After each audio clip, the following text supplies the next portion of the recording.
रत्नकरण श्रावकाच्या सम्यक चारित्राधिकार त्याच्यामधलं गुणव्रतांचं स्वरूप आपण बघतोय. 72 नंबरचा श्लोक मी म्हणते, माझ्या पाठीमागं म्हणा. पंचानां पापानां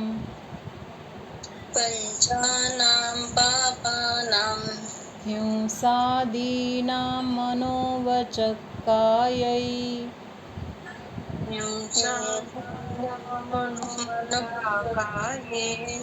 कृतकारितानुमोदै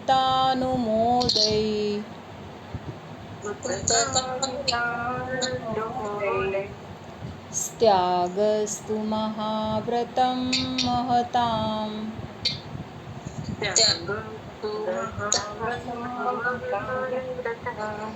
सगळे मिळून म्हणूया. पंचानां पापानां हिंसादीनां मनोवचकायै कृतकारितानुमोदै स्त्यागस्तु महाव्रतं महताम्. तर आता ह्या आजचा श्लोक काय सांगतोय, तर महाव्रत कशाला म्हणतात किंवा महाव्रताचं लक्षण काय आहे, तर ते हे ह्या श्लोकामध्ये सांगणार आहेत. मग आता हे महाव्रताचं लक्षण ह्याच्यामध्ये का सांगितलं, तर आपण कालच्या श्लोकामध्ये बघितलं होतं ना, की जे दिग्व्रत घेतलेलं आहे तर त्या बाहेरच्या क्षेत्रामध्ये जेवढी मर्यादा केली त्या बाहेरच्या क्षेत्रामध्ये तो व्रत घेणारा जीव कसा आहे, तर महाव्रतीसारखा म्हटला जातो. कारण त्या क्षेत्रामधलं सूक्ष्म किंवा स्थूल सगळ्या पापांचा काय आहे, तिथं त्या जीवाला त्याग झालेला आहे. म्हणून त्या क्षेत्रामध्ये तो जीव महाव्रताप्रमाणे आहे असं म्हटलं जातं. म्हणून आता मग महाव्रत काय आहे, तर त्याची इथं काय सांगितलेले आहे, संज्ञा किंवा लक्षण सांगितलेलं आहे. मग आता महाव्रत कशाला म्हणतात, त्याचं लक्षण काय आहे. पंचानां पापानां. पंचानां म्हणजे 5 प्रकाराची जी पापं आहेत. कुठली पापं आहेत 5 प्रकारची, हिंसा, झूठ, चोरी, कुशील, परिग्रह.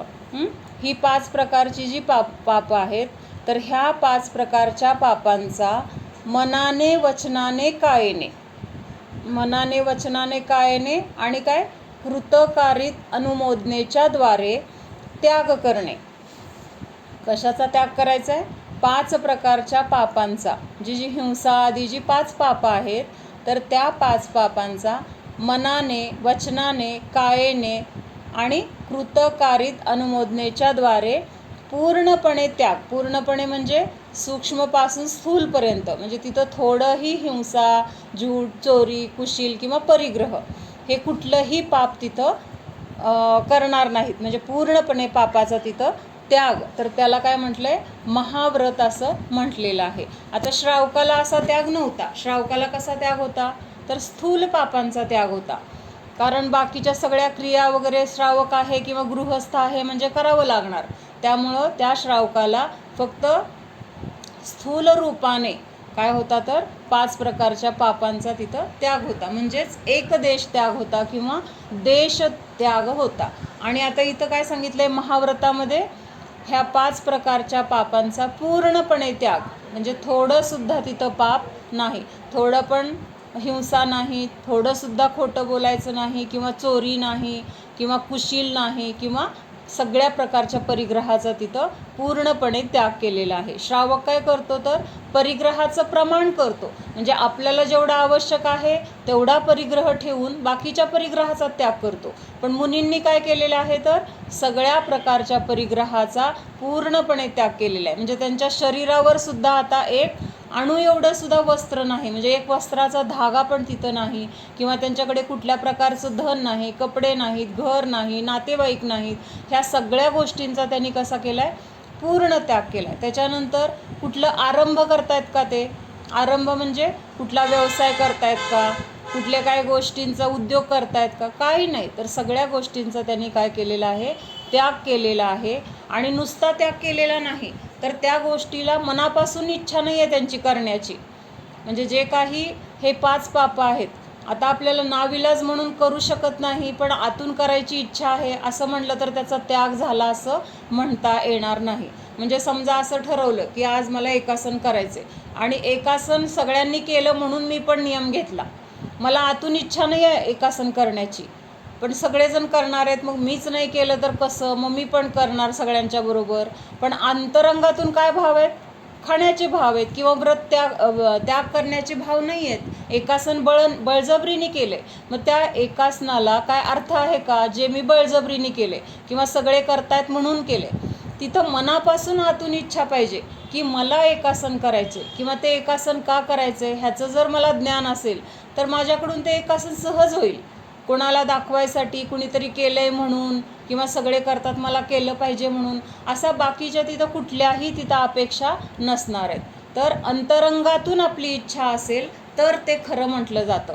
तसं हे 5 प्रकारच्या पापांचा मनापासून त्याग, म्हणजे अंतरंगातूनच इतकी विरक्ती झाली आहे की कुठल्या जीवाची हिंसा होऊ नये, मला खोटं बोलायचं नाही, मला कुठल्याही वस्तूची चोरी नको आहे, मला कुठलाही परिग्रह नको आहे, कुशील सेवन नको आहे.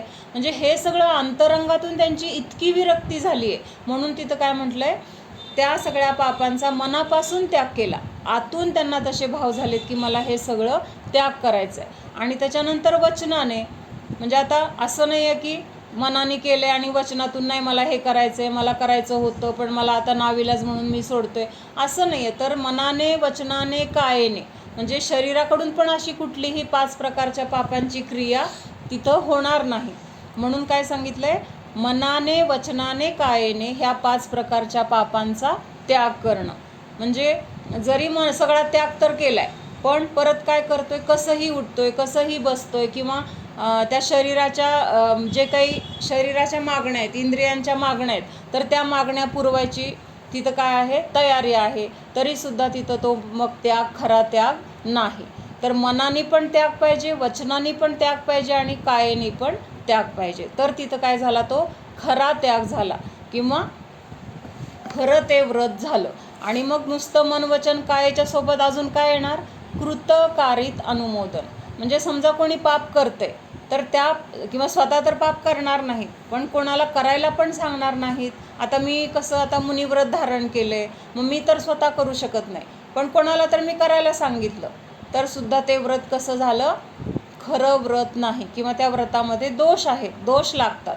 म्हणून स्वतः करायचं नाही, कोणाला करायला सांगायचं नाही, आणि जर मी सांगितलं पण नाही आणि कुणी करावी अशी माझी इच्छा पण नाही, पण समजा कोणीतरी ते काम करते, वाईट काम करते किंवा पाप करते, तर त्याला वा वा तू छान करतोयस असं अनुमोदना पण देणार नाही.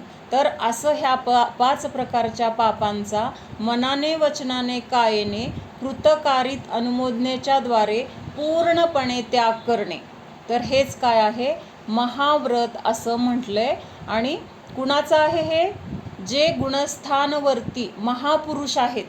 महाव्रत कोण धारण करतं, तर ज्यांना अशी विरक्ती झालेली आहे किंवा ज्यांना असं तत्त्वज्ञान इतकं आतून झालेलं आहे, भेदविज्ञान वगैरे, तर अशा महापुरुषांना, म्हणजे त्यांना महापुरुष म्हटलं कारण हे महाव्रत घेण्याचे भाव होणं किंवा सगळा हा त्याग करण्याचे भाव होणं, 5 प्रकारच्या पापांचा पूर्णपणे त्याग करण्याचे भाव होणं, हे साधी गोष्ट नाही आहे. तर ही काय आहे, महान पुरुषार्थाची गोष्ट आहे. साधा आपल्याला परिग्रह त्याग करायचा म्हटलं तर आपले भाव होतात का, परिग्रह त्याग करायचे किंवा मला हे नको, आज मला हे नाही मिळालं तर चालेल. जेवणात आपल्याला एखादी वस्तू नसली तर आपल्याला सहन होत नाही, म्हणजे ते व्यवस्थित असेल तरच आपलं मन लागतं किंवा आपलं मन शांत राहतं. जर आपल्याला मनासारखं जेवण मिळालं नाही किंवा आपल्या आवडीचे पदार्थ नसतील, एखादा जरी नसला पदार्थ, जेवायला बसलो आणि कोणीतरी गरम पाणी दिलं जेवायला प्यायला, कसं होईल आपल्याला, फ्रीजमधलं पाणी प्यायची सवय आहे आणि तिथं आपल्याला गरम पाणी दिलं जसं महाराज पितात, आपलं काय होतं, तिथं चिड येते की नाही. एक पाणी फक्त, बाकीचं सगळं मनासारखं असलं तरी किती गरम पाणी आहे, मला असलं आवडत नाही. म्हणजे इथं काय आहे, तर आपली ह्या शरीराच्या प्रती, इंद्रियांच्या प्रती किंवा ह्या भोगाच्या प्रती आसक्ती आहे. तर ती आसक्ती ज्यांची सुटली आहे, कुणाची सुटली आहे, ह्या महापुरुषांची. म्हणून त्यांना महाव्रत घ्यायचे भाव झालेत. म्हणून त्यांनी ह्या महाव्रताला धारण करण्यासाठी ह्या 5 प्रकारच्या पापांचा काय केलेला आहे, तर त्याग केलेला आहे.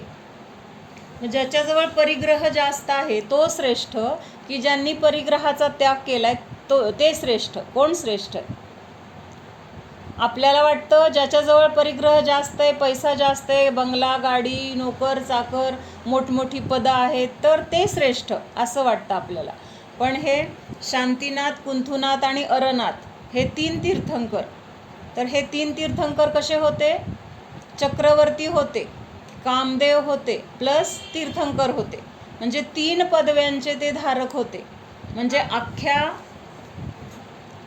ह्या पृथ्वीवर त्यांच्याकडं जेवढं वैभव होतं, तर तेवढं वैभव म्हणजे जे असेल तर ते सर्वात जास्त वैभव कोणाकडे होतं? तर चक्रवर्तीकडे असतं. म्हणजे तो षटखंडाचा अधिपती असतो. म्हणजे ह्या 6 खंडामध्ये जेवढं काही वैभव असेल तर त्या सगळ्याचा तो मालक असतो किंवा त्याचा अधिकारी असतो. मग असे हे चक्रवर्ती प्लस कसे होते अजून? कामदेव म्हणजे काय? अतिशय सुंदर रूप. म्हणजे इतकं सुंदर रूप की जर त्यांच्याकडे बघितलं तर असंच बघत राहणार आपण, जणू काही पुतळा झाल्यासारखं. म्हणजे आपण पुतळा होणार आणि एकटक स्थिरपणे त्यांचं सौंदर्य किंवा त्यांचं रूप पाहत बसणार. इतकं सुंदर रूपाचे ते धारक असतात. मग असं चक्रवर्ती पद, कामदेव पद आणि तिसरं कुठलं? तीर्थंकर पद. तीर्थंकर पद तर हे सगळ्यात काय आहे? उत्कृष्ट नामकर्माचा हा म्हणजे पुण्य प्रकृती आहे. म्हणजे ह्या जे नामकर्माच्या ज्या भेद आहेत, नामकर्म म्हणजे 8 कर्म आपण बघितली काल, ज्ञानावरण वगैरे, आठवते का? कालची 8 कर्म, ज्ञानावरण, दर्शनावरण, अंतराय, मोहनीय, आयु, नाम, गोत्र, वेदनीय, ही जी 8 कर्म आहेत, तर त्याच्यामधलं एक नामकर्म म्हणून आहे. ह्या नामकर्माचे 93 भेद आहेत. किती भेद आहेत? 93 भेद आहेत. तर हे नामकर्म काय करतं? तर आपल्या शरीराची रचना किंवा सुंदरता, कुरूपता, आवाज, आपलं उंची, अवयवांची ठेवण, हे सगळं कोण ठरवतं? तर हे नामकर्म ठरवतं. मग ह्या नामकर्माची सगळ्यात उत्कृष्ट जी प्रकृती आहे किंवा भेद आहे, तर तो कुठला आहे? तीर्थंकर नामकर्म म्हणून एक आहे. म्हणजे ते सर्वात उत्कृष्ट नामकर्माचा भेद म्हटला जातो. म्हणजे अशा तीर्थंकर नामकर्माचा सुद्धा उदय ज्यांना आहे, असे ते शांतीनाथ, कुंथुनाथ आणि अरनाथ, अशा सगळ्या वैभवाने, अशा रूपाने, अशा तीर्थंकर पदवीचा ज्यांना उदय होणार आहे किंवा तीर्थंकर होणार आहे ते पुढे जाऊन, तर इतके उत्कृष्ट पुण्य त्यांच्याजवळ होतं की त्यांना 3 पदव्या मिळाल्या. आपल्याला एक पदवी मिळायचं मुश्किल आहे ना. आपण चक्रवर्ती होऊ शकतो ना, कामदेव ना तीर्थंकर. असं एक होणं सुद्धा काय आहे? आपल्याला मुश्किल आहे. किंवा आत्ताच्या ह्या जगामध्ये सुद्धा जे काही उत्कृष्ट मानलं जातं ते मुनिपद म्हणा किंवा संसारातलं सुद्धा जे काही उत्कृष्ट असेल तर ते सुद्धा मिळवण्याचं आपल्याकडे पुण्य नाही आहे. म्हणजे इतकं आपलं हीन पुण्य आहे.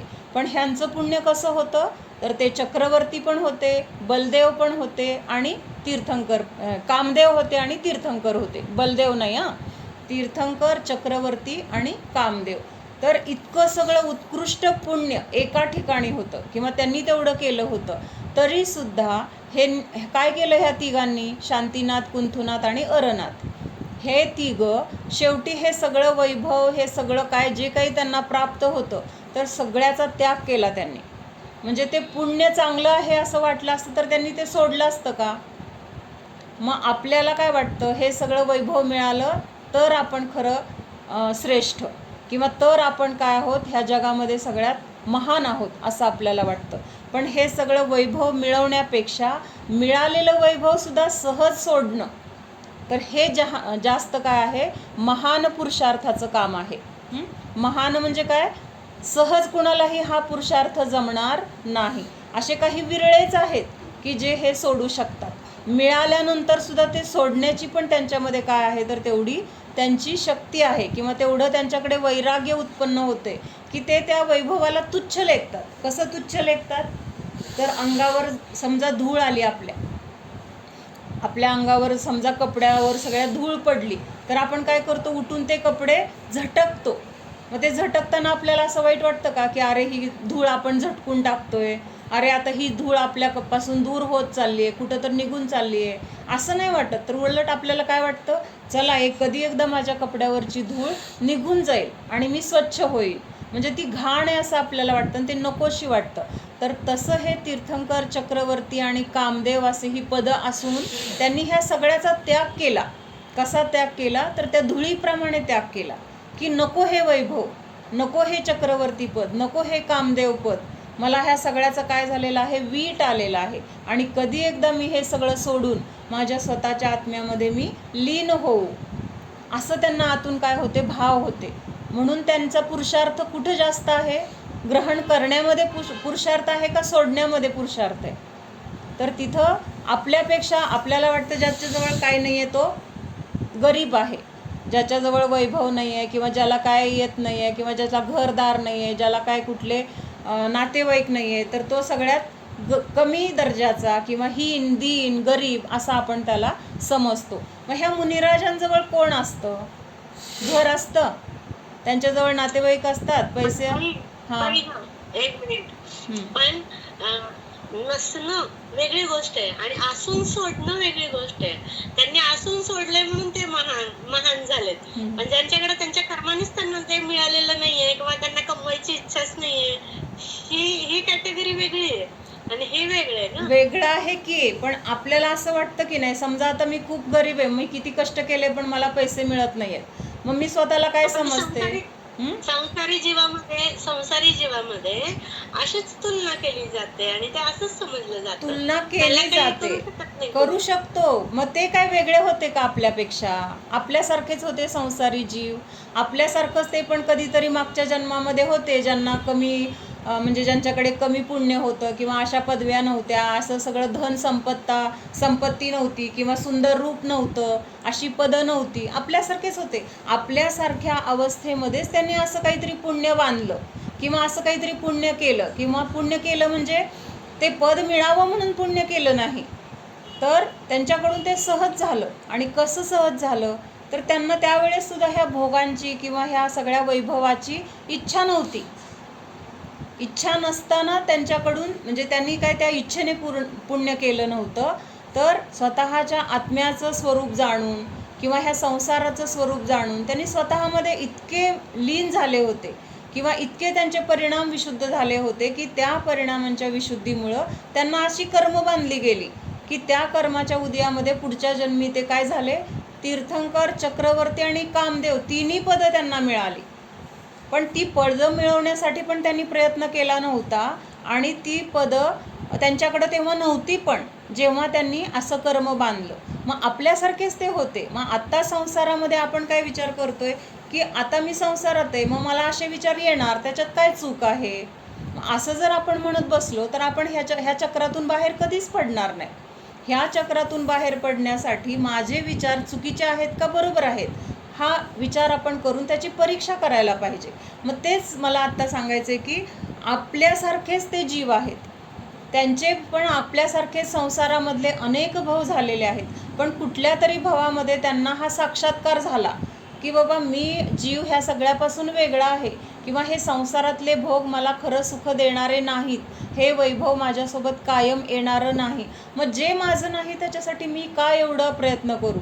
जे माझ्यासोबत येणार नाही त्याच्यासाठी मी एवढं पाप का बांधू आणि माझ्या स्वतःला मी संकटामध्ये का टाकू? तर आज सकाळी एक सुमत प्रकाशजींचं उदाहरण ऐकलं मी की एका माणसाने आपल्याला एक काम सांगितलं की 25 करोडचे हिरे आहेत. काय आहेत? माझ्याकडं 25 करोडचे हिरे आहेत आणि एवढे तू त्या परदेशात जाऊन तिथं पोच करायचे. भारतामध्ये पण नाही, हां, परदेशामध्ये जाऊन पोच करायचे. कितीचे आहेत? 25 करोडचे आहेत. पण ते हिरे पोच करण्यासाठी फक्त आम्ही तिकीट जायचं यायचं काढून देणार. ते पोच केले म्हणून तुला आम्ही काय त्याच्याबद्दल त्याचा मोबदला म्हणून आम्ही तुला काही देणार नाही. काय सांगितलं? की आम्ही तुला त्याच्या बदल्यामध्ये काहीही देणार नाही, फक्त तुला जायचं यायचं तिकीट तेवढं काढून देणार. मग असं जर आपल्याला सांगितलं तर आपण ते घेऊन जाणार का? 25 करोडचे हिरे आहेत म्हणून आपण ते हिरे घेऊन तिथं पोच करायला जाणार का? ना ते हिरे आपले आहेत, ना ते हिरे तिथं पोच केले म्हणून आपल्याला त्याच्या बदल्यात काही फायदा मिळणार आहे, असं काहीच नाही आहे. फक्त त्या माणसाचं ते काम आहे म्हणून आपण ते करणार का? की त्याचं काम, त्याला मदत व्हावी म्हणून किंवा त्याची काय अडचण असेल, तो देऊ शकत नसेल म्हणून आपण नेऊन द्यायचं, असं म्हणून जर आपण द्यायला गेलो तर जाणार का? काय करणार? कोणाचं काय उत्तर आहे? असं काही नाही, त्याचं उत्तर प्रत्येकाचं व्यक्तिसापेक्ष असू शकतं. कोणी म्हणेल की त्या निमित्ताने मला विमानात बसायला मिळतंय, जायला मिळतंय तर जाऊन येतो. कोणी म्हणेल की का मी एक असल्याला गाढव काम करू, ह्याच्यातनं मला काही फायदा नाहीये, शिवाय रिस्क पण आहे एवढी मोठी. असं दोन्ही उत्तर असू शकतात त्याची. तिथे काय त्याला परदेश फिरायला कोणी त्याला पैसे देणार नाहीये परदेशामध्ये. फक्त जायचं आणि यायचं तिकीट, म्हणजे आज जायचं, पोच करायचं आणि लगेच परत निघायचंय. तिथं काही 4 दिवस त्याला राहायला, खायला, प्यायला काहीही देणार नाहीये. तेच सांगितलं मी आधी, फक्त जायचं यायचं तिकीट. करत नाही ना. काय? एक जण बोला. स्वार्थ असल्याशिवाय कोण काम करत नाही, विनाकारण जाणार नाही असं म्हणते. म्हणजे तिथं जर आपल्याला काही फायदा होणार नसेल, आणि रिस्क केवढी मोठी आहे. ते 25 करोडचे हिरे समजा जर आपल्याकडनं गहाळ झाले तर तो माणूस आपल्याला भरून मागणार. बरोबर आहे? तुझ्याकडनं हरवले का, बरं जाऊ दे, असं तर तो म्हणणार नाहीये. 25 करोड म्हणजे चेष्टा नाहीये. 25 करोड म्हणजे चेष्टा नाहीये. आणि जर तिथून आपल्याला काय, हा बाबा त्याच्या बदल्यात आपल्याला एखादा हिरा जरी मिळत असता तरी पण आपण ती रिस्क घेतली असती. ना तिथं आपल्याला तो देश फिरायला मिळतोय, ना तिथं आपल्याला बाकी कुठली ते सोय देणार आहेत, ना त्याचा मोबदला म्हणून 5-7 लाख रुपये देणार, काहीच नाही. फक्त तो सांगतोय म्हणून तेवढे 25 करोडचे हिरे आपण तिथं नेऊन पोच करायचे आणि यायचे. आपण काय म्हणणार, काय संबंध आहे माझा, मी कशाला जाऊ, सरळ सरळ असं म्हणतो की नाही आपण. मग तसं आत्ता आपलं काय चाललंय की आपण काय करतोय की आता संसारात आहे, ह्या गोष्टी मला करायलाच पाहिजेत, पैसे मला मिळवायलाच पाहिजेत, शरीराची मला काळजी घ्यायलाच पाहिजे, हे सगळं कामं मला करायलाच पाहिजेत, इथंपर्यंत ठीक आहे. पण ते करत असताना त्याच्यामध्ये आपण मीपणाने करतोय, माझेपणाने करतोय. आणि हे माझेपणाने आपण करतोय किंवा मीपणाने करतोय, हे करणं म्हणजे काय माहिती का, ते हिरे आपण त्यांनी म्हटलं आणि तिथं नेऊन आपण पोचवायला गेलो, आणि जाताना ते हिरे आपल्याकडनं काय झाले, गहाळ झाले, किंवा काय कुणी चोरी केली, काय तर झालं, आणि आपल्याला त्याचा भुर्दंड कुणाला, आपल्याला. किंवा जरी आपण भुर्दंड जरी नाही बसला, ते तिथं पोच केले, पण जर तिथं आपल्याला त्याच्यापासून फायदाच काय मिळणार नसेल तर विनाकारण आपली पायपीट किंवा एवढे कष्ट, आपली घरातली कामं सोडून ते करण्यामध्ये आपल्याला काय पॉईंट आहे, काहीच नाही आहे. तसं आपण आत्ता जे जे करतोय ते परासाठी करतोय. दुसरं कोणीतरी मला काहीतरी मागतंय, दुसऱ्या कोणाचं तरी काहीतरी करायचं आहे, आणि त्याच्या मोबदल्यात मला काय मिळणार आहे, रिस्क आहे. कसली रिस्क आहे, हिरे हरवण्याची रिस्क आहे.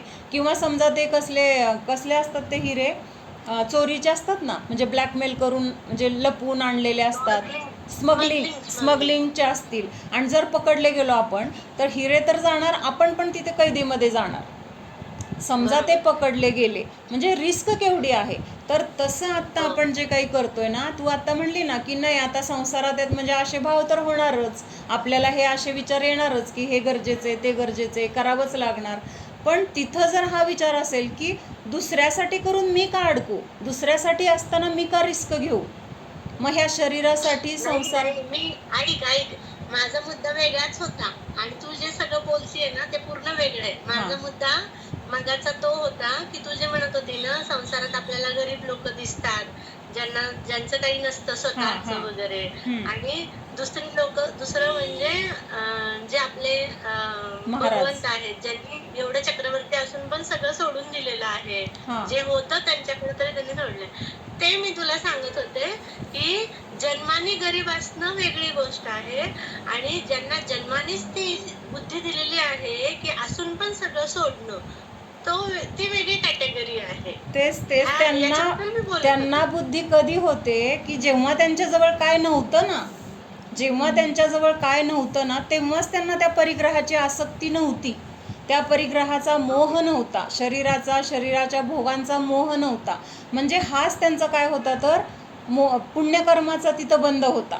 म्हणजे ह्या सगळ्याबद्दल जेव्हा विरक्ती असते किंवा त्याच्याबद्दल आसक्ती नाही, तेव्हाच तिथं कशाचा बंद होतो तर अतिशय पुण्य बंद होतो, तीव्र स्वरूपाचा, म्हणजे उत्कृष्ट. मला काय म्हणायचंय, जेव्हा तुमच्या पुण्यकर्माचा उदय होतो तर त्या या जन्मात, आता सपोज माझा जन्माचा उदय झालाय, माझ्याकडे आता कर्माचा उदय झालाय, ओके, पण ते काही बघत नाही ना की मी आता सध्या किती श्रीमंत आहे, मी किती गरीब आहे, हे बघून काही उदय होत नाही ना या गोष्टीचा. तो गेल्या जन्माचं असेलच काहीतरी पुण्य, त्याच्यानेच तो उदय होणार आहे. त्यामुळे तुम्ही सध्या चक्रवर्ती आहात का सध्या तुम्ही गरीब आहात, भिकारी आहात, हे काही बघितलं जात नसावं असं मला कोण वाटतंय. कोण बघत नसावं? म्हणजे हे जेव्हा उदय होतो कर्माचा, हम्म. तेव्हा या गोष्टी ज्या आहेत त्या कुणाचाही होत असेल उदय, ज्यांचा पहिला जन्म चांगला असेल. बरोबर आहे की, पण तिथं आत्ता हे सगळं सोडण्याची बुद्धी एवढं सगळं मिळून पण होते, त्यांना होते, त्यांचा उदय आहे असं नाही. तर ज्यांच्याकडं नाही ना, नव्हतं, त्यावेळेस त्यांची ह्या सगळ्या परिग्रहाबद्दलचा त्यांना मोह नव्हता, आणि मोह नसल्यामुळं तिथं त्यांना तो पुण्याचा बंध झाला, आणि त्या पुण्याच्या उदयामध्ये त्यांना ही सगळी संपत्ती मिळाली. हा हा हा हा मला हे सांगायचंय. म्हणजे इच्छा केली तर आपण ते उलट आपल्याला मिळत नाही, आणि इच्छा नाही केली तर उलट सगळं मिळत जातं. म्हणजे जसं सावलीच्या मागं जर आपण सावली पकडायला गेलो तर ती सावली पुढं पुढं जाते, आणि त्या सावलीकडून आपण जर जाऊ दे नको ती सावली पकडायला म्हणून उलट्या दिशेने चाललो तर ती सावली आपल्या मागं मागं येते. तसं ह्या संसारातील जे काही उत्कृष्ट पदं आहेत, तर ती पदं मिळावी म्हणून त्यांनी प्रयत्न केलाच नाही, किंवा ती त्यांना अपेक्षा, इच्छा नव्हती. उलट जेव्हा त्यांच्याकडे ही पदं नव्हती त्या अवस्थेमध्ये सुद्धा त्यांनी काय केले, तर ह्या सगळ्या परिग्रहाचा, भोगांचा त्यांना तिटकारा होता. नको हे वैभव, नको हे पैसे, नको हे धन, नको ही पदं, असे त्यांचे संसाराबद्दल, शरीराबद्दलचे भाव होते. आणि त्या भावाच्या बदल्यामध्ये त्यांना तो पुण्याचा बंध झाला, आणि त्यांना पुढच्या जन्मी असं मिळालं. म्हणजे आत्ताच्या आपल्या ह्या अवस्थेमध्ये जर आपण असा विचार करत गेलो ना की तो गरीब आहे, मग त्याला तसे भाव होणारच असं नाही आहे. त्याच अवस्थेमध्ये आपल्याला जर हे तत्वज्ञान झालं तर आपल्याला सुद्धा हे असं सहज उपलब्ध होणार आहे. त्याच्यासाठी तसे भाव नाही झाले तरी होणार आहे असं मुळीच नाही आहे. म्हणजे आत्ताच जर मला एखाद्या गोष्टीचं महत्त्व असेल तर, आणि पटलं असेल एखादी गोष्ट की ही बरोबर अशीच आहे, तर मी कुठेही गेले तरी मला ती माझ्याबरोबर तत्वज्ञान राहणार आहे. सोन्याची पारख करण्याची दृष्टी जर आत्ता आहे तर मला कुठल्याही दुकानात गेले, कुठल्याही गावात गेले तरी ती दृष्टी माझ्याजवळ राहणार आहे ना. मग ती अगोदर त्यांच्याजवळ वैभव नव्हतं, त्यावेळेस त्यांना ती दृष्टी होती, त्यावेळेस त्यांना परिग्रहाची इच्छा नव्हती, आणि त्या म्हणजे तत्वज्ञानाची जोड असल्यामुळे त्यांना ते वैराग्य होतं किंवा इच्छा नव्हती, आणि ते वैराग्याचे संस्कार त्यांना ते वैभव आलं तरी सुद्धा होते. त्यामुळं त्या वैभवामध्ये ते अडकले नाहीत, किंवा त्या वैभवाची त्यांना इच्छा नव्हती. म्हणजे तेव्हा ते काय समजत होते की ह्या वैभवामध्ये अडकून मी माझ्या स्वतःला का दुःख देऊ. मग त्याच्यासाठी ते उदाहरण दिलं की ते 25 करोडचे हिरे मी तिथं नेऊन पोच करून जर मला काय फायदा मिळणार नसेल तर मी ती रिस्क का घेऊ, मी स्वतःला बंधनात का टाकू. स्मगलिंगचे हिरे आहेत, पोलिसांनी मला पकडलं तर जेलमध्ये तो माणूस नाही, मी जाणार आहे. किती जरी सांगितलं तरी पोलीस ऐकणार नाहीत की ते माणसाचे हिरे होते, तुझ्याजवळ सापडले, तू चोर आहे असं म्हणून ते पकडणार किंवा त्याला आतमध्ये टाकणार. तसं ह्या संसारामध्ये हे जे काही वैभव आहे किंवा हे सगळा जो माल आहे तो माझा नाही आहे. काय आहे, हा जो काही वैभव किंवा आपल्या आजूबाजूचा संयोग आहे तर तो माझा नाही आहे. मग तो माझा जर संयोग नसेल तर त्याला मी माझं माझं म्हणून, म्हणजेच ते स्मगलिंगचं आहे समजा, आणि त्याला मी माझं माझं म्हणतोय, तर कर्म काय करतंय, मला कैदेत टाकते आणि मला त्याची शिक्षा भोगायला लागते. आणि शिक्षा भोगणारा मी, माल तर माझा नाही आहे, पण त्याला माझं मानल्यामुळे जर मला स्वतःला कैदेत जावं लागत असेल, विनाकारण मला शिक्षा भोगावी लागत असेल, कशासाठी, शरीरासाठी. ह्या शरीर सांगते ना आपल्याला की मला हे पाहिजे, ते पाहिजे, किंवा असं पाहिजे, तसं पाहिजे, ही सोय पाहिजे, ही असावं, हे नसावं. ह्या मागण्या म्हणजे त्या हिराच्या मालकासारख्या आहेत. त्याची इच्छा आहे ना, त्याने असं केलं पाहिजे, तिथं नेऊन पोच केलं पाहिजे.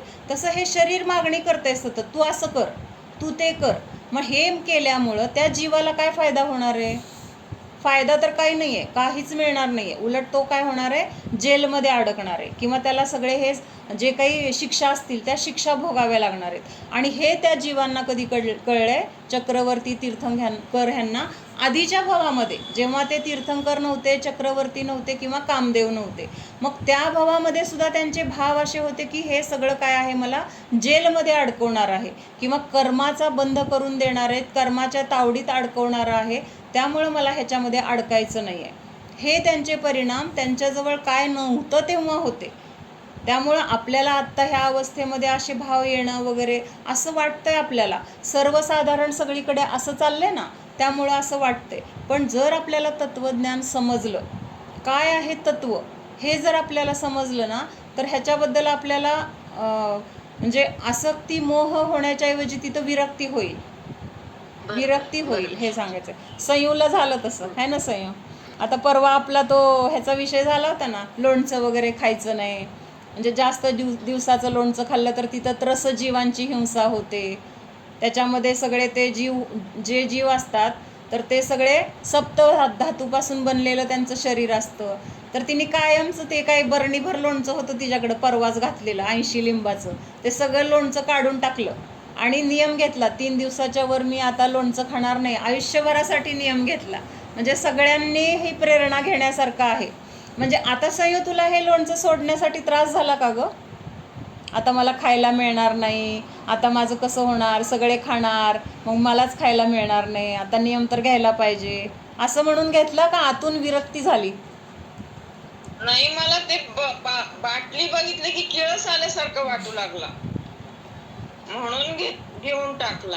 हां, म्हणजे तुला त्याच्यासाठी स्वतःला समजावं लागलं का की अरे नाही हे असं असतं, नियम घ्यायला पाहिजे, घेतला तरच आपलं काहीतरी होईल? नाही, तुला आतून अशी विरक्ती झाली, नको ते खायला, नको त्या जीवांना मारायला, असलं खायचं का, घाण असतं किंवा त्याच्यामध्ये मांस असेल तर ते मी कसं खाणार? म्हणजेच तसं ह्या जीवांना जे कोणी तीर्थंकर वगैरे महापुरुष झाले किंवा ज्यांनी महाव्रताला धारण केलं तर ते महाव्रती ह्या सगळ्या पदार्थांना असं समजतात की हे धूळ आहे, हा कचरा आहे किंवा ही घाण आहे आणि हे मला नको, असं ते भाव केलेले असतात. आणि त्याच्या बदल्यामध्ये त्यांना उत्कृष्ट पुण्य असं मिळतं की हा सगळा संयोग मिळतो. पण तो मिळून सुद्धा त्यांना त्याच्यामध्ये रुची नसते. त्यामुळं आपल्याला संस्कार ह्या अवस्थेतच करायचेत. आपण काय एकदम आदिमुनी होणार आहे नंतर संस्कार करायचेत असं जर म्हटलं ना तर ते होत नाही. जर अगोदर आपण समजा असं सगळेजण घेतात किंवा देखादेखी जर आपण करायला गेलो, म्हणजे असं खूप ठिकाणी झालं आहे, तुम्ही पण ऐकलं असेल की सगळ्यांनी दीक्षा घेतली आणि ते वातावरण बघून, ते माहोल बघून तिथे दीक्षा घेण्याचे भाव झाले आणि काही दिवसांनी त्या जीवानी दीक्षा पण घेतली, पण तिथं तत्त्वज्ञानाचा बेस नाही आहे, ज्ञान नाही आहे.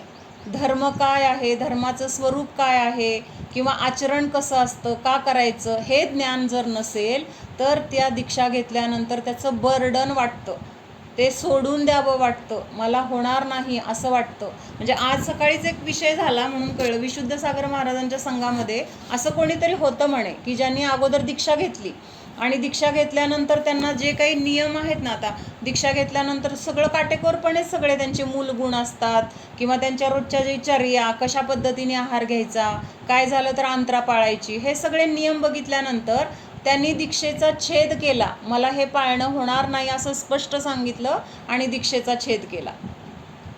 मग हे म्हणून अगोदर ज्ञान असणं गरजेचं आहे. म्हणजे आम्मांकडे असे खूप जण येतात की आम्हाला दीक्षा घ्यायची, आम्हाला व्रत घ्यायचे, आम्हाला हे. आम्हा म्हणतात तुम्ही अगोदर अभ्यास करा, तत्त्वज्ञान समजून घ्या, तुम्ही त्याच्यानुसार अगोदर त्यांनी आता म्हणजे त्यांनी नेम घेतलेलं सगळं मग ते पापच लागलं ना त्यांना. हो, केवढा मोठा दोष आहे हा. एवढं महाव्रताला धारण करून ते परत मोडलं ना, छेद केला म्हणजे काय, ते व्रत मोडलं. म्हणून व्रत घेताना अगोदर सगळ्या नियमांचा विचार करून नियम घ्यायला पाहिजे. जर आपली शक्ती आहे का हे पण बघायला पाहिजे. जर आपली शक्ती नसेल तर घरामध्ये राहून ती व्रत पालन करायला परवानगी आहे आपल्याला. त्याच्यासाठीच ही देशव्रत आहेत, त्याच्यासाठीच हा अभ्यास आपल्याला घरामध्ये राहून करायला सांगितले. अगोदर थोडा थोडा त्याग करा, अगोदर थोडा थोडा संयम धारण करा, थोडं थोडं नियमांचं पालन करा. डायरेक्ट जर आपण उडी मारली ना तर आपण तिथं पोचण्याच्या ऐवजी खाली पडतो आणि हातपाय मोडून घ्यायची वेळ येते. तसं मग असं खूप जणांचं, आता हे एक उदाहरण आज सकाळी मी ऐकलं म्हणून सांगते, कारण आता तिथं शेतामध्ये जो संघ आहे ना, तर आज तिथं कुठलं तरी एक आचारसंहिता नावाचं कुठलं तरी पुस्तक वाचतायत, म्हणजे मुनींचं चर्या कशी असते हे पुस्तक तिथं सध्या स्वाध्यायामध्ये चालू आहे. तर आम्ही आहार द्यायला जातो, आहार देऊन झाल्यानंतर शेवटी आम्ही त्यांना काय लवंगेची पूड आणि लोण असं थोडंसं असं दात घासण्यासाठी प्रत्येक त्यागींना दिलं जातं. मग त्यांनी ते दात घासून झाल्यानंतर परत काडी द्यायची, ते दात वगैरे काय अडकलं असेल तर ते काढण्यासाठी. मग त्या ग्रंथामध्ये असं आलं आहे की साधूंनी, खरं तर हा आहेच बरं का, म्हणजे मी आधी पण आपण षडाला कोण कोण ऐकलंय त्याच्यामध्ये आहे. अदंत धोवन नावाचा एक मुनींचा गुण आहे. 7 गुण म्हटले ना, 7 गुण त्याच्यामध्ये शेष गुण म्हटले, तर त्याच्यामध्ये हा एक गुण आहे की अदंत धोवन, म्हणजे दात घासायचे नाही, हा गुण आहेच तिथं. आता हे संघातले कसे करत होते काय माहीत नाही, म्हणजे तिथं होतं ही चालू क्रिया. 2-3 दिवस झालं महाराजांना ते लवंगेची पूड आणि लोण दिलं, घेतलं नाही त्यांनी, काडी पण घेतली नाही. म्हटलं हे का घेत नाही आहेत, का घेत नाही आहेत, कळत नव्हतं मला. मग आज सकाळी तिथं खुलासा झाला. एका ब्रह्मचारीने सांगितलं की असं असं महाराजांना ते वाचल्यानंतर त्यांनी सगळ्यांनी ठरवलंय की आता कुणीही दात घासणार नाही, कुणीही ती काडी वापरणार नाही, चूळ भरून जेवढं निघल ते निघल. मग त्यापेक्षा त्यांनी काय केलं, आता द्राक्षे खायचं बंद केलं, मोसंबी खायची बंद केली, कारण तेच दातात अडकतात ना, द्राक्षाची सालं किंवा मोसंबीच्या ते असं. मग त्यांनी ते खायचंच बंद केलं, म्हणजे जे अडकतंय ते खाणारच नाहीत आता. म्हणजे असं एक एक कळत गेल्यानंतर मग ते सोडलं जातं. पण हे सगळं अगोदर माहीत पाहिजे, कळतंय का? हे सगळ्या गोष्टीचा अभ्यास आधी पाहिजे. सगळा अभ्यास असेल तर आपण त्या व्रतामध्ये आपली दृढतेने आपलं पालन होऊ शकतं, किंवा आपल्याला पण कळतं की आपली शक्ती किती आहे, आपल्याला हे जमेल किंवा नाही. आधी उडी मारायची नंतर माघार घ्यायची म्हणलं तर ते काय होतं. मग ह्याच्यावरूनच हा विशुद्ध सागर महाराजांच्या संघातला एक विषय निघाला की कुणीतरी असं दीक्षा घेतली होती, म्हणजे आता बरेच दिवसापूर्वीची गोष्ट असेल, माहीत नाही मला, पण तिथं जो विषय झाला तो सांगते. ते खरं असेल खोटं असेल हे पण मला माहीत नाही बरं का, म्हणजे कुणी उगी आपलं चर्चा पण करू नका, पण एक विषय निघाला म्हणून मी सांगते.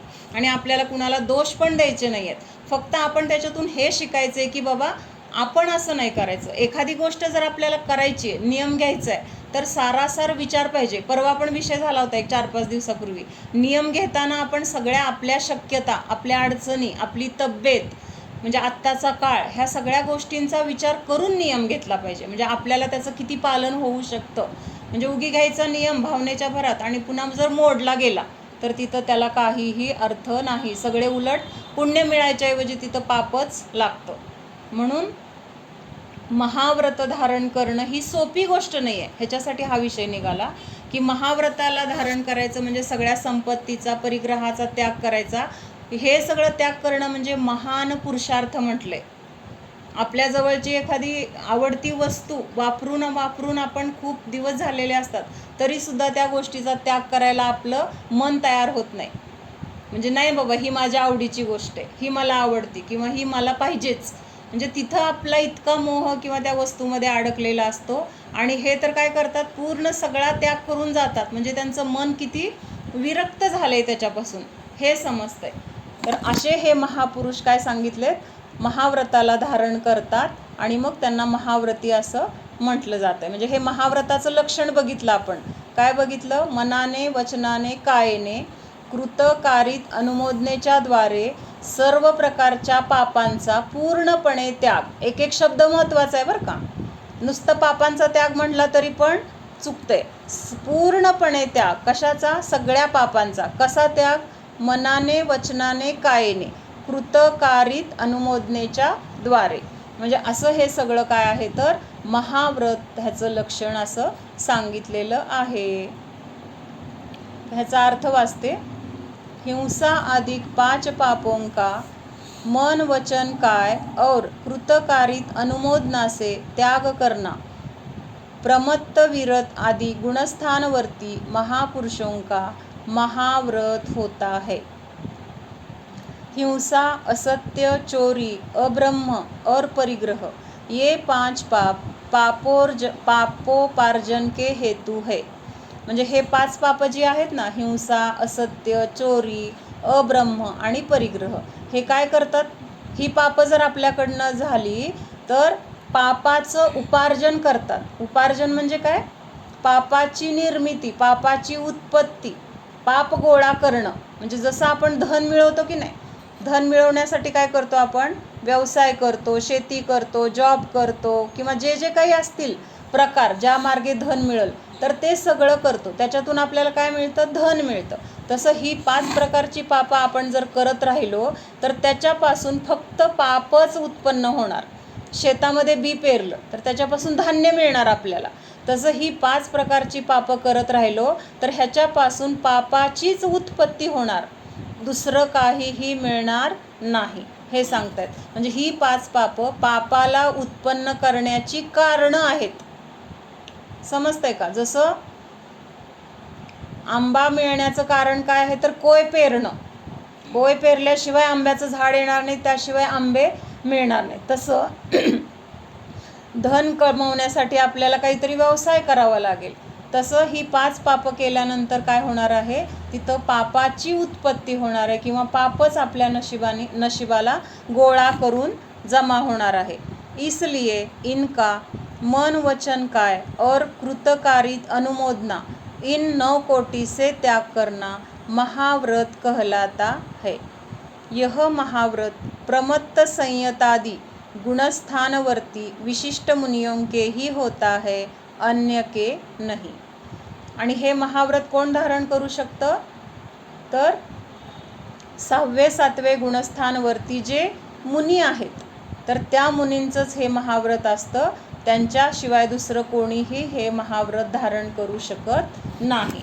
म्हणजे अगदी आता स्त्री पर्यायामध्ये जरी मुनी आर्यिका किंवा माताजी वगैरे आपण म्हणतो, दीक्षा घेतली, माताजी आहेत, आर्यिका आहेत, तर ते सुद्धा ह्या पापाचा पूर्णपणे त्यांच्याकडून त्याग होत नाही. तर त्यांना कितवं गुणस्थान असतं? आर्यिकांचं कितवं गुणस्थान आहे कोण सांगते? पंचम. हां, पंचम गुणस्थान. कोणी सांगितलं? अनिता भुने. हां मी सांगितलं. हां हां अनिता हां हां समोर दिसलं नाही कोण की कळतच नाही. हां, तर म्हणजे अगदी आर्यिका हे उत्कृष्ट पद आहे स्त्री पर्यायातलं. त्याच्या पुढं मात्र आर्यिका पदाच्या पुढं ही स्त्री पर्यायामध्ये आपण जाऊ शकत नाही. तर हे आर्यिका पद सुद्धा कुठल्या गुणस्थानात येतं? 5व्या गुणस्थानात. तर त्यांचा सुद्धा पूर्णपणे त्याग नाही. कशाचा? सगळ्या प्रकारच्या पापांचा त्यांना पूर्ण त्याग होऊ शकत नाही. का होऊ शकत नाही पूर्ण त्याग? मुनींचा होऊ शकतो. आता आर्यिकांनी पण घरदाराचा त्याग केलेला आहे, त्यांनी पण सगळ्या परिग्रहाचा त्याग केलेला आहे.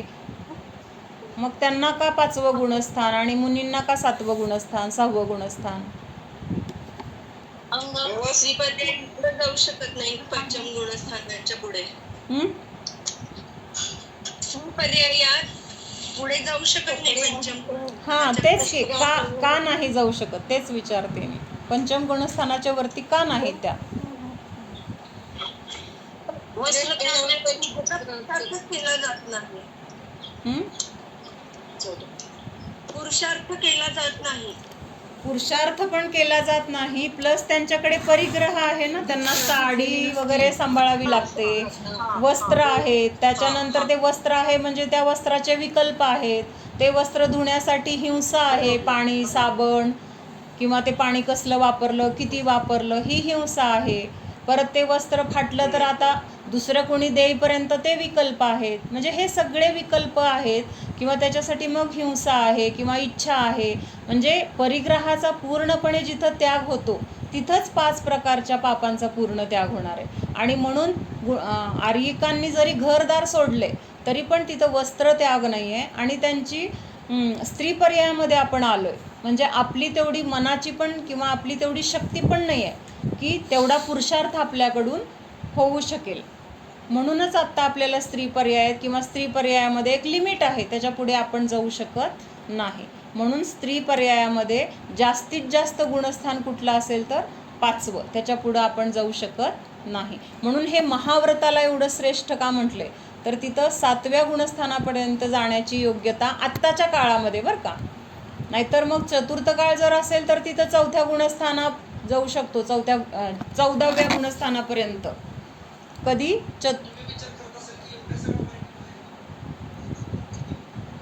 कुठलं बोललेला आवाज येतो?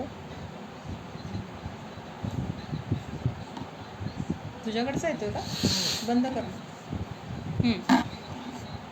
चतुर्थ काळ जर असेल, चतुर्थ काळ म्हणजे जेव्हा तीर्थंकर होतात, 24 तीर्थंकर ज्या काळामध्ये होतात तर तो चतुर्थ काळ असतो. त्या काळामध्ये सिद्धपद प्राप्त करण्याची पण योग्यता असते. म्हणजे इतकी शक्ती, उत्कृष्ट सहनन, म्हणजे हे सगळं असतं. पण आत्ता हा जो पंचम काळ आहे, तर इथं आत्ता काय आहे? शरीराची शक्ती कमी आहे, त्याच्यानंतर मनाची शक्ती कमी आहे, आयुष्य कमी आहे. म्हणजे हे सगळं असं आहे की इथं आपल्याकडून 7व्या गुणस्थानाच्या पुढचा पुरुषार्थ होण्याची योग्यता नाही. म्हणून महाव्रतसुद्धा धारण करणं हे सुद्धा काय आहे, तर महान पुरुषार्थाचं काम आहे असं सांगितलंय.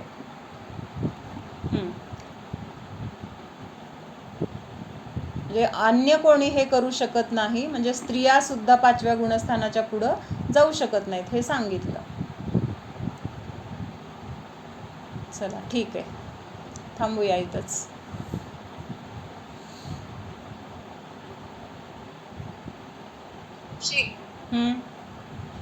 थोडं देशव्रताबद्दल विचारायचंय हां की विचार. आता परवा भूकंप जो झाला त्याच्यामध्ये जी हानी झाली, मग त्यात जी जीव हिंसा झाली, मग त्याचा काय संबंध असतो का? ते नैसर्गिक आहे?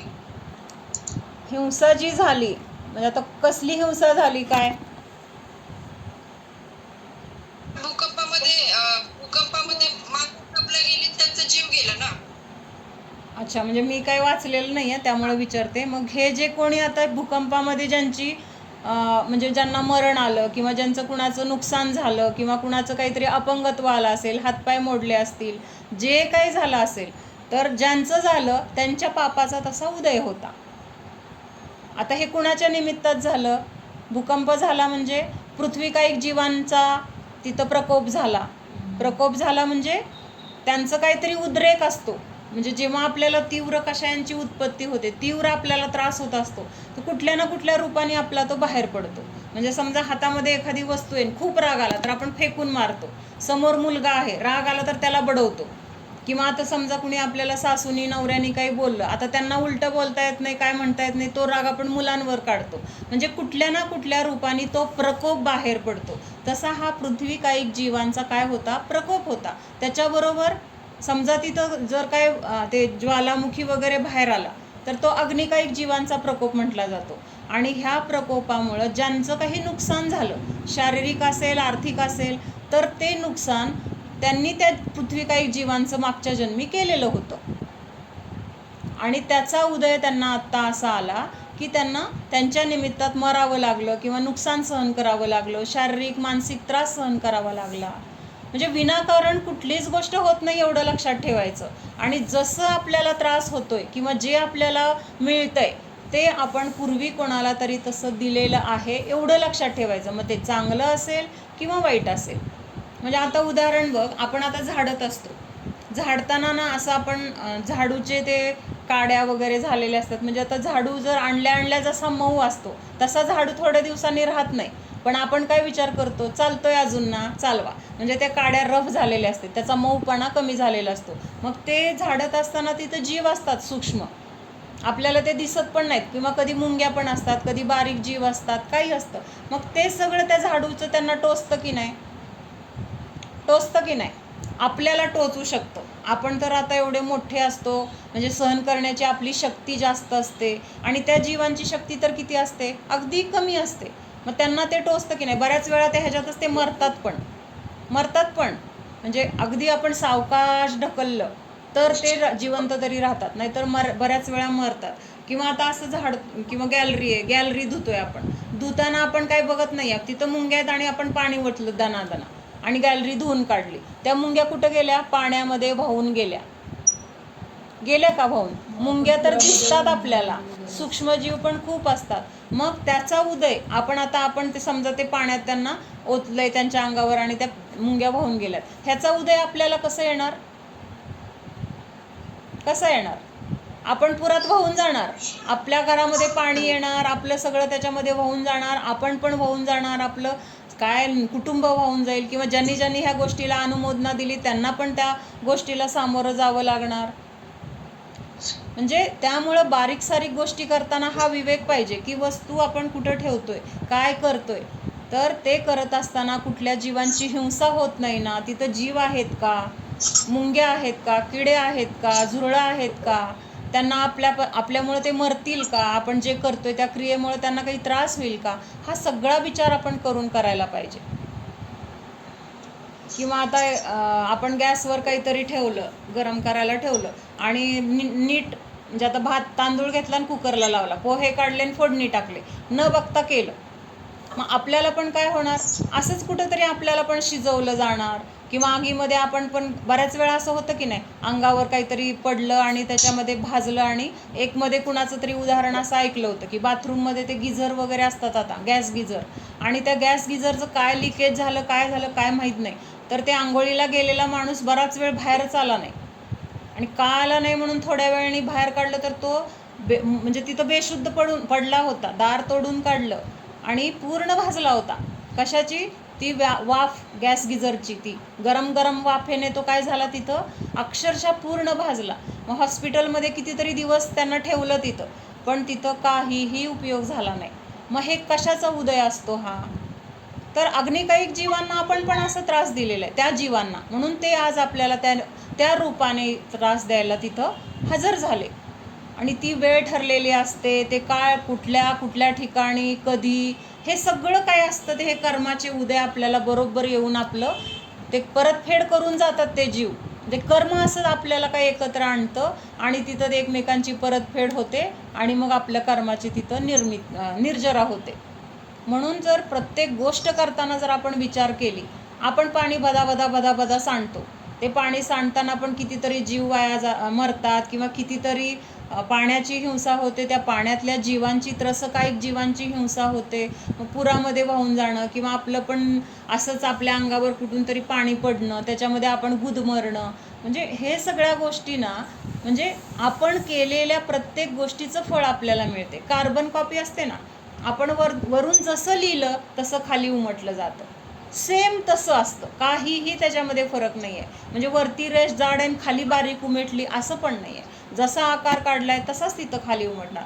तसं आपण जसे परिणाम करणार, आपण जे परिणाम करणार त्याचं फळ आपल्याला मिळतं. आपण जर दुसऱ्याला द्यायचे परिणाम केले, दुसऱ्यांना मदत करण्याचे भाव केले, आपल्याला पण तसे भाव होणार, तसे फळं मिळणार, तसे लोक आपल्याला मदत करणार. हे 2 भाऊ होते, त्यातला मोठा भाऊ जो होता ना, तर त्याला मुलं बाळ काही नसतात, म्हणजे नवरा बायको दोघंच असतात. आणि छोटा भाऊ असतो, त्याला बायको, मुलं बाळ, त्यांचा परिवार मोठा असतो. आणि हा मोठा भाऊ राहतात कुठं, शेजारी राहतात, त्यांची शेती पण शेजारी आहे, पण वाटण्या झालेल्या आहेत. मग मोठा भाऊ काय विचार करतो, त्यांची रास होते एकदा, भरपूर गहू, दोघांनाही चांगलं पीक येतं आणि रास पडलेली असते. एका साईडला म्हणजे मोठ्या भावाच्या शेतात त्याची गव्हाची रास, धाकट्या भावाच्या शेतात त्याची गव्हाची रास. मग मोठा भाऊ काय विचार करतो, आपण काय दोघंच आहे, आपल्याला किती लागणार आहे, हा बिचारा धाकटा आहे, त्याला मुलं बाळं, संसार, त्यांचे किती खर्च असणार आहेत, शाळा आहे ते. मग काय करतो तो, म्हणजे त्याला दिसू नये, मी जर त्याला घे म्हणलं तर तो घेणार नाही. गहू जर मी त्याला म्हटलं की बाबा तुला घे, मला एवढं लागत नाही, तर तो ऐकणार नाही, असा विचार करतो आणि आपल्या गावातला बऱ्यापैकी गहू त्याच्या ढग्यामध्ये नेऊन टाकतो, तो नसताना. तर कसं असतं बघ, म्हणजे आपण जे करतो ना त्याचीच आपल्याला परतफेड असते. तिकडं त्या छोट्या भावाच्या मनात काय विचार येतं, मी तर काय, म्हणजे मला अजून माझं तरुण आहे, माझा भाऊ आता कसं आहे, मोठा भाऊ आहे, त्याचं आता वय पण व्हायला लागले ना, त्याला मुलं आहेत, त्याला कोण सांभाळणार, 4 पैसे त्याला जर शिल्लक पडले तर त्याला म्हातारपणी उपयोगी पडतील, माझी काय मुलं मोठी होतील, कमवतील, त्यांना काय मला ठेवायची गरज नाही, ते स्वतः करतील सगळं. म्हणून तो सगळा गहू उचलतो आणि मोठ्या भावाच्या ह्याच्यात नेऊन टाकतो. म्हणजे आपण जे करतो ना, म्हणजे चांगलं केलं तर आपल्याला त्याची चांगली परतफेड मिळणार आहे, आपण जर वाईट केलं तर आपल्याला त्याची फळं तशीच कार्बन कॉपी, आपण जसं लिहितो तसं तिथं आपल्याला कर्मफळ देतं. हाच विचार करायचा. म्हणजे छोट्या छोट्या गोष्टीमध्ये आपल्याला हे लावता येतं. प्रत्येक घटना घडती त्याच्या मागं कर्म हे कारण आहे. आणि कर्म कुणी केलंय, आपण केले, म्हणजे कर्माला पण दोष द्यायचं कारण नाही आहे. कर्म पण आपल्याला काही करायला तिथं कुणी ठेवलं नाही आहे, कर्माला ठरवलेलं नाही आहे, आपणच त्या कर्माला बोलवले, परिणाम तसे करून, राग द्वेष तसे करून आपण कर्म बांधले आणि आता ते कर्म आपल्याला येऊन काय करतंय तर फळ देतंय. आणि आपण दोष कुणावर देतो, एकतर त्या कर्माच्या उद्यात बाहेर जे काही म्हणजे संयोग दिसतो त्याला दोष देतो, त्याच्यानंतर जरी त्याला नाही तर शेवटी परत काय म्हणणार, शेवटी माझं कर्म, म्हणजे कर्म कुणी केले हा विचार कर ना. त्या समोरच्या माणसाला दोष देणार, त्या कर्माला दोष देणार, त्यापेक्षा मी असे परिणाम केले, माझी चूक आहे, हे जर आपण स्वीकारलं ना तर ही सुधारण्याची पहिली पायरी आहे. म्हणजे एखादी चूक जर सुधारायची असेल तर पहिल्यांदा ती चूक स्वीकारणं गरजेचं आहे. जर आपण चूक स्वीकारलीच नाही तर आपल्यामध्ये सुधारणा होणार कशी? मला माझं चुकतच नाही असं वाटत असेल तर मी सुधारणारच नाही. आणि जर मला वाटलं की अरे हा माझं चुकतंय असा जर विचार माझ्या मनात आला तर तिथं मला भले आत्ता मी नाही सुधारले तरी पण तिथं मी सुधारण्यासाठीची जी पहिली पायरी आहे तर ती पायरी तरी मी ओलांडली. मग उद्या सुधरेन, 1 वर्षाने सुधरेन, पण सुधारणार. कारण सुधारण्यासाठी तिथं सुरुवात झाली. स्वतः चूक आपली स्वीकारणं हीच काय आहे तर चूक सुधारण्याची पहिली पायरी आहे. आणि जर आपण आपलीच सोडून दुसऱ्याची चूक बघत बसलो तर आपल्यात कधीच सुधारणा होणार नाही. 90% दुसऱ्याची चूक आहे, 10% आपली चूक आहे. मग आपण काय म्हणतो, माझं काय एवढंसं चुकलंय, त्याचं इतकं मोठं चुकलंय, पण त्याची 90% चूक आपण नाही सुधरू शकत. आपल्याला जर सुधारायचं असेल तर आपली 10% चूक आपण म्हणजे काय करतो, सुधरून आपण पूर्ण बरोबर होऊ शकतो. त्याला जर दोष देत बसलो तर आपली 10ची 20 होणार, परत 20ची 40 होणार. म्हणजे आपली चुका करण्याची शक्ती वाढत जाते. काय करायचं ते आपल्या हातात आहे. आणि नेहमी आपण माघार घेणं केव्हाही चांगलं. काय कुणाला सांगून उपयोग नाही, तुझं चुकलं, तुझ्यामुळं असं झालं. भले जरी चुकलं असेल तर तिथं उलट समजून घेतलं, ठीक आहे बाबा जाऊ दे, सोडून दिलं, कुणाकडून चुकलं, माझ्याकडून चुकलं.